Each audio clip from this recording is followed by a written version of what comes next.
Hello, it's SJ for Honorable Legacy. Wherever you are, I see you, I hear you, I feel you.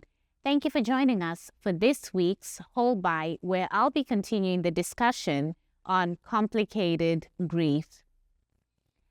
Types of complicated grief are chronic grief, which is excessive and prolonged grief that never concludes. Grief, of course, does not always have to have a conclusion. But if you speak to someone on the first day that they experience their loss and 1 year after their loss, you should see some types of healing or some symptoms or signs that they're beginning to rearrange their understanding of the grief. If they don't, if they sound the same as when it occurred, then they may have chronic grief. Another is delayed grief. That is suppressed, meaning no reaction. There is no reaction whatsoever to the loss. Of course, the reaction may happen later on. It may be delayed, but you won't be able to quite tie the reaction to the loss that occurred because it's been a while. In that case, they would need grief therapy. Another is masked grief.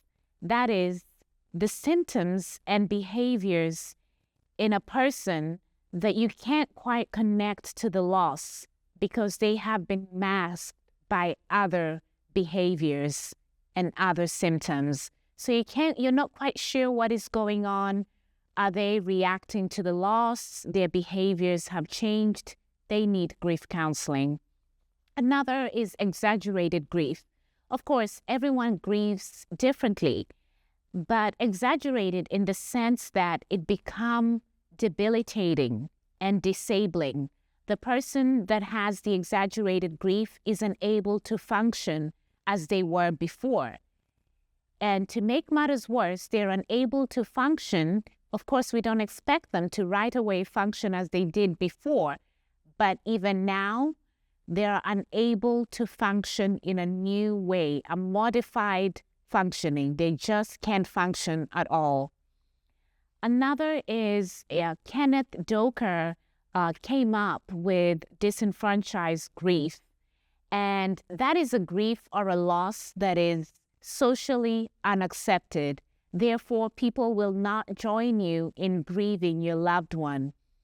I like to give the example of the grieving of a criminal, the bereaved. When a criminal dies, he still has bereaved.